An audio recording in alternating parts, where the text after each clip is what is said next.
Я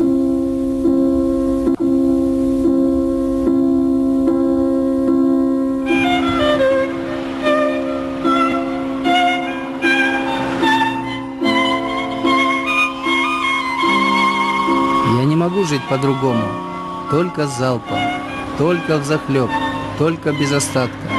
И я знаю, что не могу жить по-другому. Это моя мера, счастье мое и горе мое. Такая радостная печаль. Я целую тебя, жизнь.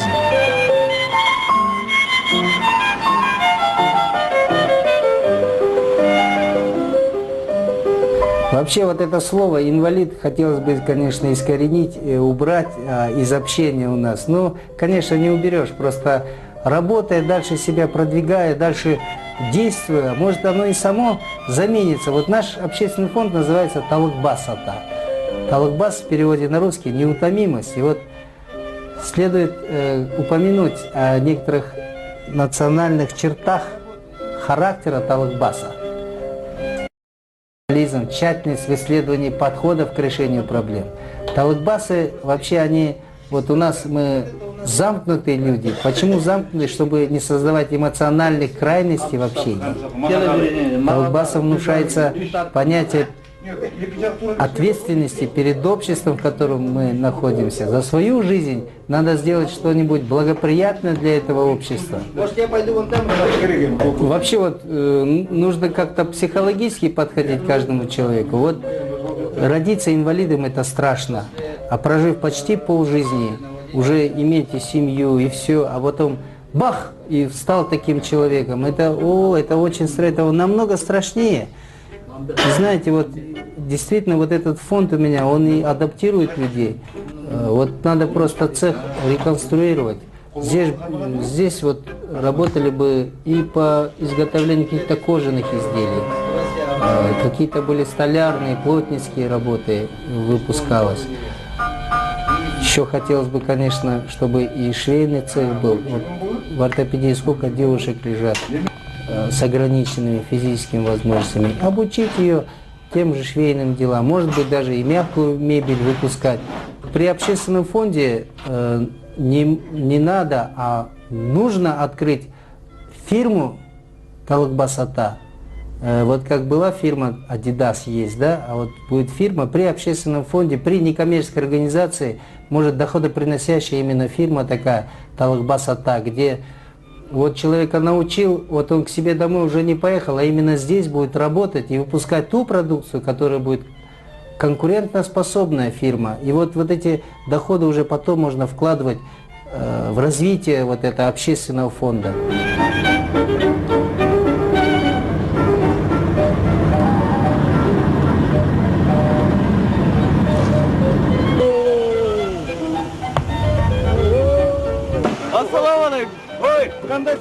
Человек создан для счастья. Эта мысль, старая как мир, пронизывает меня своей правдой. Для счастья рожден человек, для сопереживания, для соучастия в чем-то очень важном, очень добром. Человек пробивает тропу к человеку. Тысячелетия отчуждения не стоит и краткого мига взаимопонимания. Человек идет к человеку.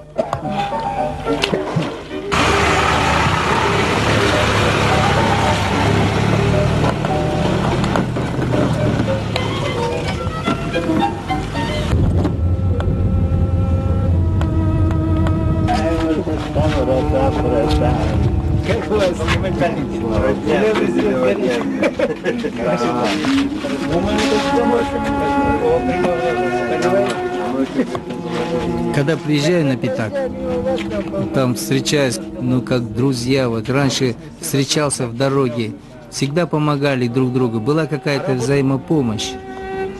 Все-таки это одна из хороших таких стабильных вещей дальнобойщиков. Вот так бы, вот и в жизни, например, тоже друг другу помогать, где-то что-то сломалось, всегда в дороге так.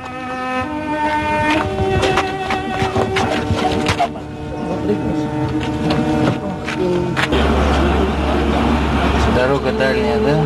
Дорога дальняя, ближняя. Дорога – это жизнь. Едешь в дороге. Вот однокомнатная квартира. Живешь, закрылся.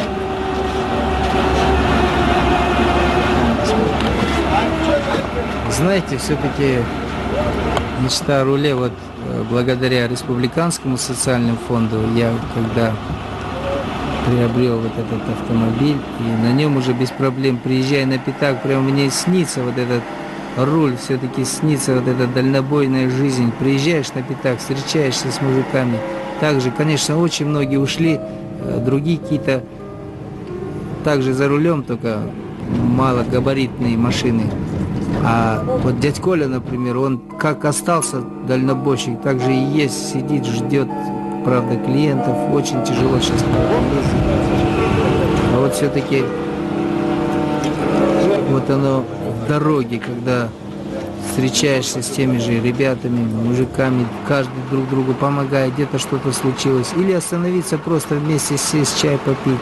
И вот когда я приезжаю, мужики меня поднимают, посадят за руль, сидишь.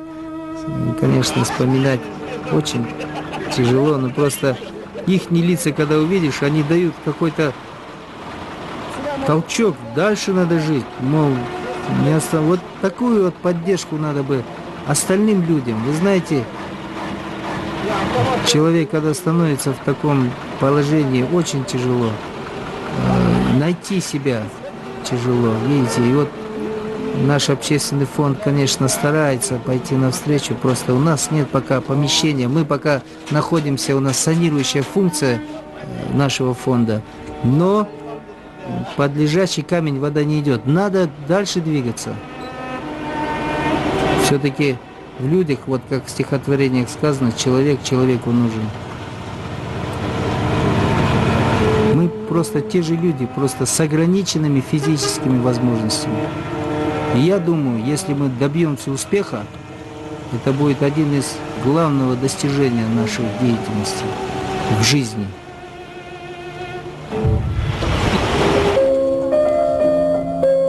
В час одиночества места себе не находишь.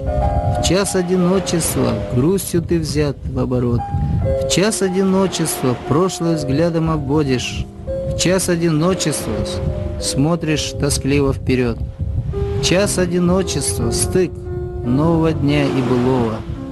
Час одиночества, памяти час и надежд. Час обращенного к давнему теплого слова.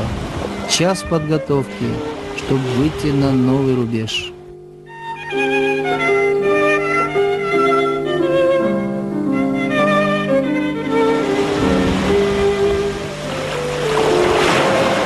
Иссык-Куль — это вообще родина. В Иссык-Куле, когда появляешься, вспоминаешь свое детство, вспоминаешь свои становления личности и так далее. Вы знаете, в данный момент просто, естественно, приедешь на родину, как будто действительно, вот устав от суеты и мытарства, приезжаешь туда, отдыхаешь. Ты когда с родными встретиться, спросить, вот я, например, не решаю какие-то ихние проблемы, но когда просто услышишь, человек как-то, можно понять, можно что-то как-то морально обсудить какую-то вещь. Есть воздух родной стороны, он лучшее в мире лекарство. Не им ли врачуемся мы, устав от сует и мытарства? Ущелье родимой земли сравнятся ли с садами чужими? О, как здесь нежданно милы бывают беседы с родными. Я к ним припадаю душой, как к матери же ребенок. И полон я теплой весной, и голос судьбы моей звонок. Край детства, край добрых людей, следы мои тут не остыли, здесь помнят о маме моей, отца моего не забыли.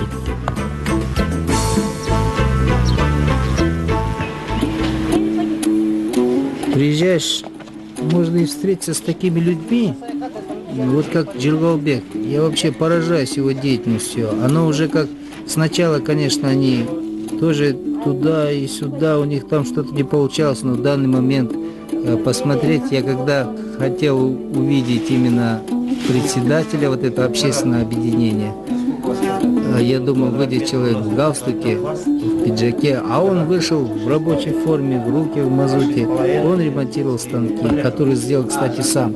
И вот он вышел, вы знаете, с таким человеком познакомиться, у них вот в этом уже производство развитое уже, они уже какую-то конкурентоспособную деятельность могут реализовывать свои изделия народного, национального народного промысла.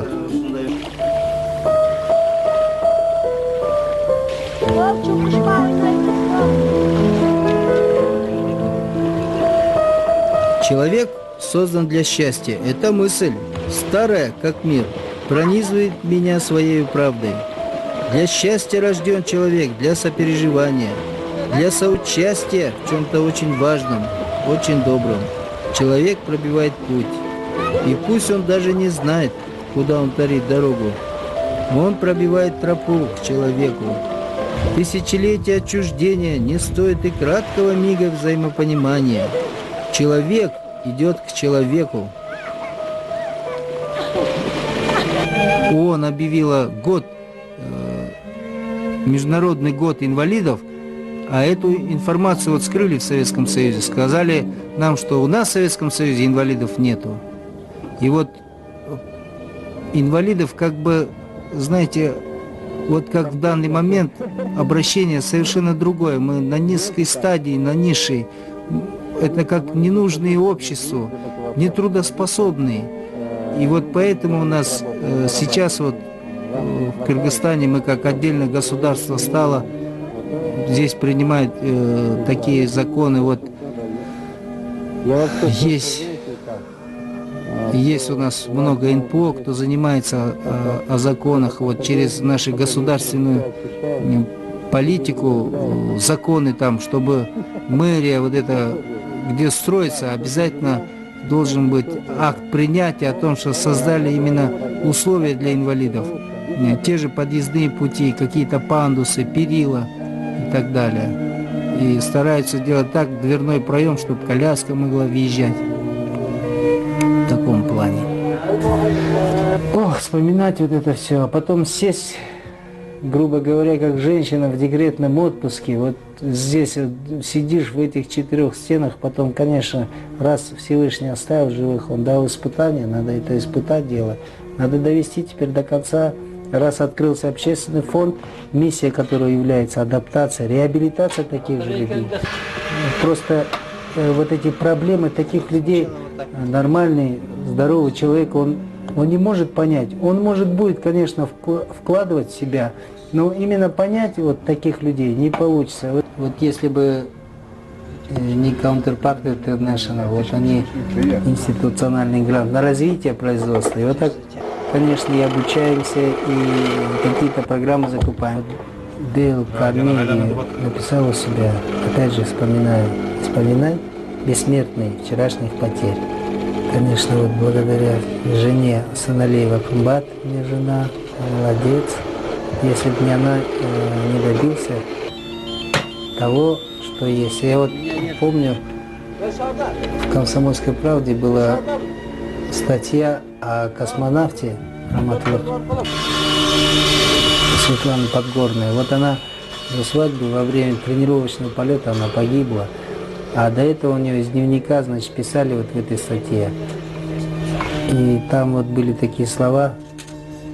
Меня, говорит, я не имею того, что есть у других людей, но у меня есть то, что нету у других. Вот видите, действительно надо каждому какой-то делать положительный вывод, каждому действию, каждой жизни. Вот находясь, вот я сколько раз постоянно бываю в ортопедическом центре, и там вот, ну раз вот сидишь с ней, я лежал первые времена, конечно, очень, и там вот беседую, разговариваю с теми людьми, тоже вот так без ноги остался, очень трудно, вот, какие-то вопросы сразу, вот, ну почему со мной именно так случилось, почему вот так вот болезнь такая, остался вот в таком виде, поэтому вот именно открылся общественный фонд, миссия, именно адаптация, реабилитация таких людей.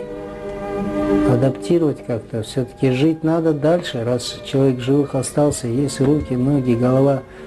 Конечно, труд один из величайших лекарств от всех болезней. Когда человек трудится, он вкладывает свой потенциал в какое-то изделие. Чтобы горели другие, слушая твои песни, слушая твои мысли, слушая твое сердце, сам ты должен гореть. Чтобы прошли другие твоей нелегкой дорогой, твоим суровым вершинам над пропастями судьбы, сам ты должен пройти первым. Как покоя не знающий маятник, обезумевший от колебаний, от быстрых качаний на качелях сомнений, качаюсь. Где я начинаюсь? Где я кончаюсь? Жилы мои натянуты, как канаты, танцую над пропастями, над 100 смертями. Я — вселенский риск. Всегда рядом мед с ядом, рай с садом. Присутствуя на каких-то семинарах или круглых столах, говорят в основном о численности инвалидов в Кыргызстане. Потом показывается именно причины ухудшения состояния здоровья человека. В процентах там от недоедания становится инвалид или от несчастного случая какие-то проценты берутся. Инфекционные заболевания, врожденные заболевания.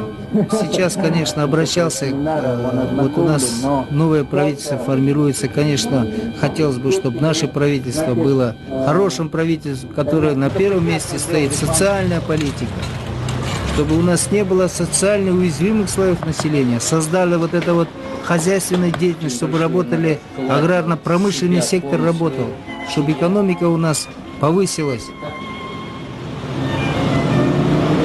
Иду по земле, по проселкам, проспектам, просекам. Знаю, не будет ни остановки. Так важно найти мне то, что ищу всю жизнь. А ищу я в глазах людей бесконечность доверия, беззащитность добра. Доверялся я многим, белые мои улыбки оставляя на пути, и обманут был многими. Но ищу, как дышат, как живут доброту и доверие. Но иду к вам, люди, иду и ищу добро, и идти буду вечно,